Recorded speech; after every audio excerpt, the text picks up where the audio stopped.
None. Mom's gone, dad's gone. They do the best they can to take care of her.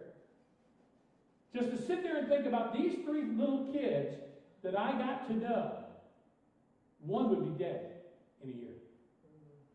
See, that puts a face on missions that you just don't get from a slide or a video, or that when you're there. That's why I say, if we could marry up with another congregation and see for real, then maybe it would move us in ways we hadn't been moved before. Number 2, giving motivated by obedience and biblical stewardship. In 2 Corinthians chapter 8, verses 1 through 5, Paul is writing to the Corinthian church about another church. He says, "And now, brothers and sisters, we want you to know about the grace that God has given the Macedonian churches. In the midst of a very severe trial, their overflowing joy and their extreme poverty welled up in rich generosity. For I testify that they gave as much as they were able and even beyond their ability, entirely on their own. They urgently pleaded with us for the privilege of sharing in this service to the Lord's people. And they exceeded our expectations and gave themselves first of all to the Lord, and then, by the will of God, also to us." You see, there was a great famine in the land, and it was impacting Jerusalem, the Jerusalem church, in a tremendous way. And so there was a great offering that was being taken in the Macedonian churches. And I want you to understand, they were in the midst of a trial themselves. They were struggling to make their day-to-day expenses. And yet when the opportunity came to bless the church in Jerusalem, notice what he says. Their overflowing joy and their extreme poverty welled up in rich generosity, because they gave as much as they were able and even beyond their ability.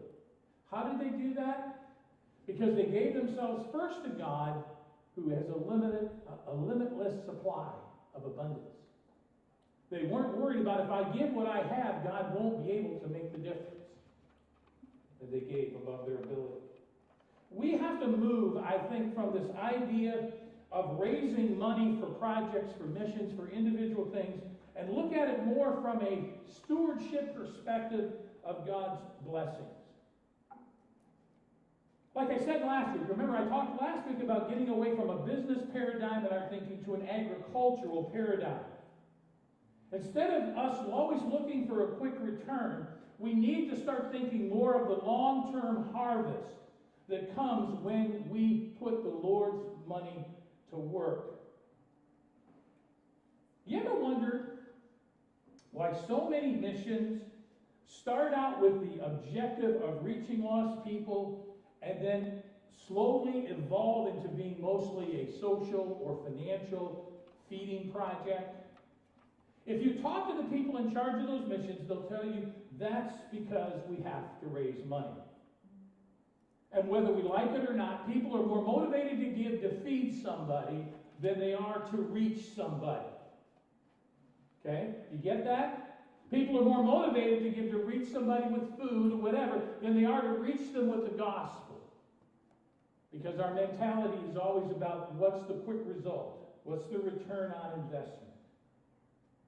We cannot allow ourselves to fall into that mentality as a church or as those who work in missions.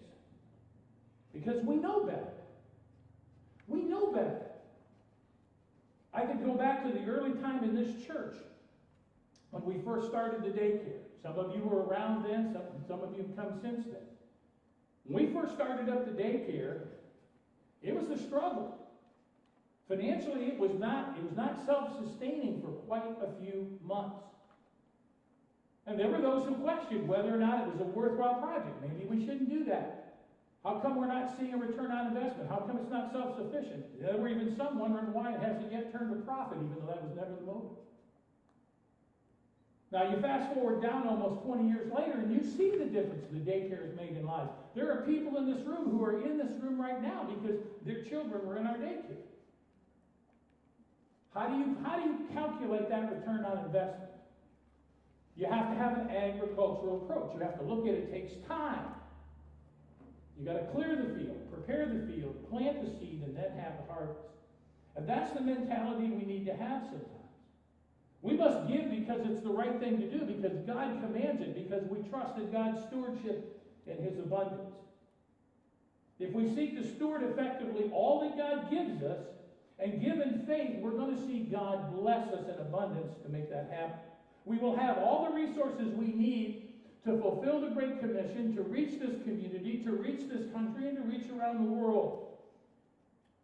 And when we do that, God will always, always be faithful. He will never allow His churches to suffer because they give on behalf of reaching lost people. There are a lot of good things the church can do. A lot of good things. But the best thing we do and the thing God has called us to do is to reach lost people with the gospel. God is always blessing those churches that show compassion for the lost and expand the resources God blesses us with as stewards. And remember, that's stewardship. Everything I have, everything you have is God's.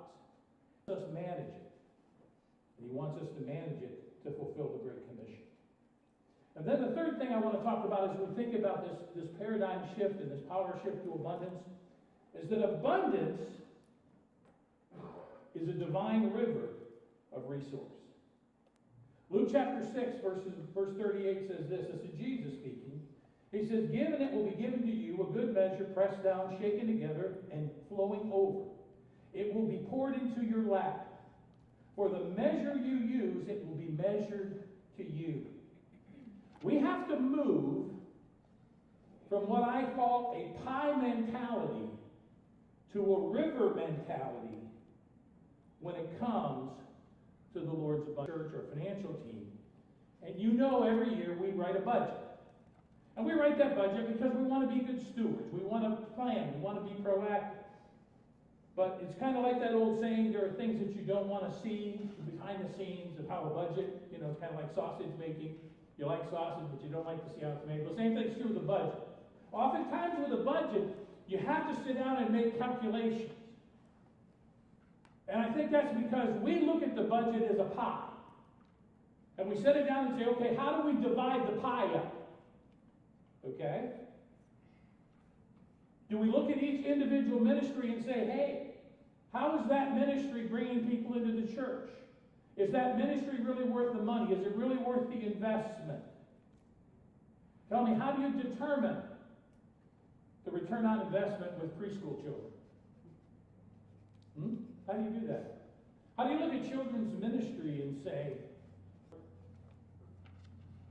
how about student ministry? Well, we don't have that many teenagers, Mike. It's not really worth it. Well, I'll tell you something else I learned yesterday when I was at the Convoy of Hope. I was partnered with a gal, and we were talking, and of course she asked me what I did, and I told her. She asked me where the church was, and I told her. Then she told me about her granddaughter. And I won't mention her name.